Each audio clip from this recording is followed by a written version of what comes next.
Mendapatkan pendidikan yang layak merupakan hak setiap anak di dunia. Belajar menjadi sebuah kewajiban agar mereka mengenal banyak hal. Menggapai cita-cita menjadi tujuan utama bagi mereka. Namun, di antara anak-anak itu masih banyak dari mereka yang terlahir kurang beruntung. Kondisi ekonomi orang tua, hubungan ketidakharmonisan antara ibu dan ayah, terlahir sebagai yatim piatu, serta berbagai faktor penghalang lainnya menyebabkan anak-anak ini merelakan masa tumbuh kembang mereka tanpa pendidikan. Di tengah merebaknya fakta itu, salah satu sekolah di Kabupaten Bekasi mencuri perhatian. Dengan visi membangun Bekasi dari kampung, Sekolah Alam Prasasti memberikan peluang anak-anak kurang beruntung sebuah pendidikan yang layak. Melalui pemikiran hebat, motivasi kuat, dan tekad bulat seorang Komarudin Ibnu Bikam, sekolah ini resmi berdiri pada tahun 2017. Berlokasi di Kampung Piket Indah, Desa Sukatenang, Kecamatan Sukawangi, Kabupaten Bekasi, sekolah ini didirikan.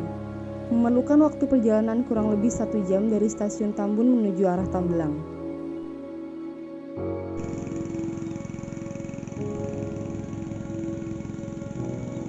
Hari ini saya akan mewawancarai langsung founder atau pendiri Sekolah Alam Prasasti. Komarudin Ibnu Bikam, 50 tahun, dengan latar belakang sebagai relawan sosial yang aktif dalam lembaga swadaya masyarakat dan sudah lama berkecimpung dalam dunia pendidikan, tergugah hatinya untuk mendirikan sebuah sekolah karena rasa keprihatinannya terhadap kualitas anak-anak yang semakin jauh dengan agamanya dan kurangnya minat untuk belajar. Perkenalkan, saya Komarudin Ibnu Bikam dan saya founder dari Sekolah Alam Prasasti.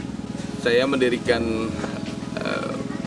lembaga ini dengan awalan sebuah keprihatinan akan kualitas anak-anak yang makin lama itu makin jauh dari budayanya, makin jauh dari agamanya, makin jauh dari dirinya sendiri.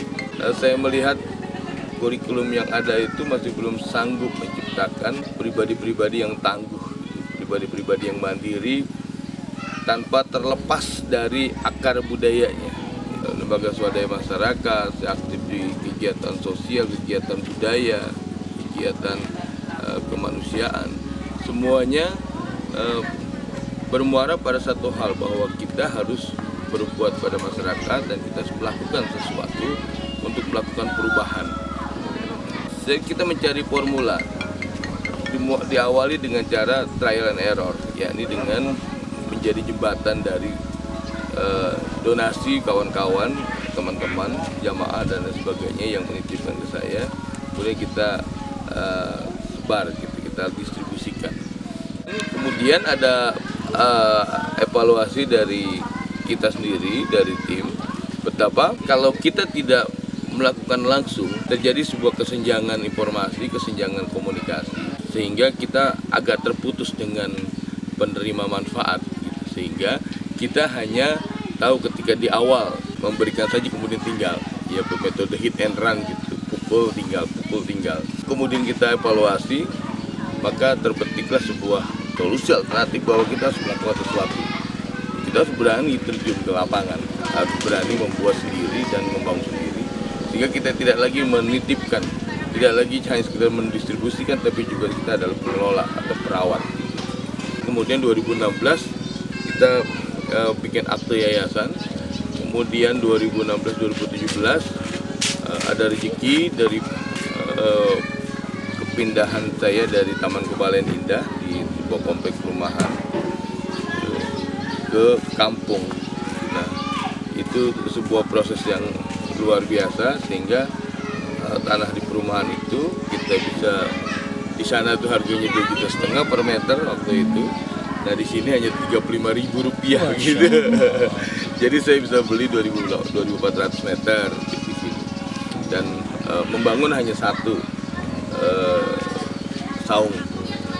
Bangun satu saung, kemudian saya ajak kawan yang ustadz di sini begitu, karena bagaimanapun saya akan menampilkan pribadi atau sosok tokoh yang memang setempat gitu, saya libatkan gitu, sehingga masyarakat juga tidak meragukan lagi tentang hal-hal yang bersifat fikih itu, ya sudah tidak ragu lagi karena memang ustadznya ketahuan gitu. Jadilah proses TPQ, Kemudian dalam perjalanannya ternyata kebutuhan masyarakat itu akan lembaga pendidikan yang resmi, itu yang legal, yang formal, yang berijazah, maka kita bukalah setelah TPQ itu TK. Nah dari TK kemudian beranjak ke SD, SMP, SMA, semuanya kita buka. Dengan metode kita melakukan pengajaran sendiri, tapi buat ijazahnya kita menginduk ke sekolah-sekolah yang sudah mapan gitu. Jadi kita bersinergi. Nah, sinergitas inilah yang menjadi sebuah kata kunci dari hadirnya atau Sekolah Alam Prasasti hingga saat ini.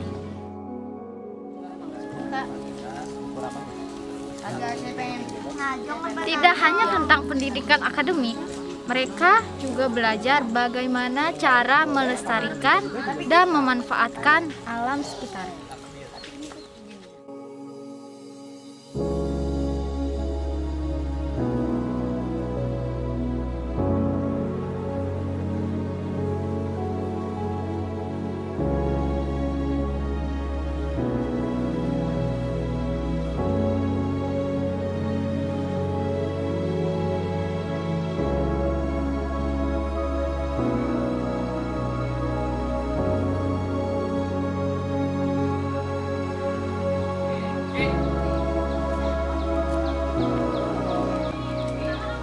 Dengan kondisi sekolah yang sangat sederhana dan mengandalkan keadaan alam, tidak memudarkan semangat anak-anak untuk mengenyam pendidikan yang layak. Semoga kedepannya sekolah alam ini terus berkembang dan menjadi wadah masyarakat dalam menempuh pendidikan.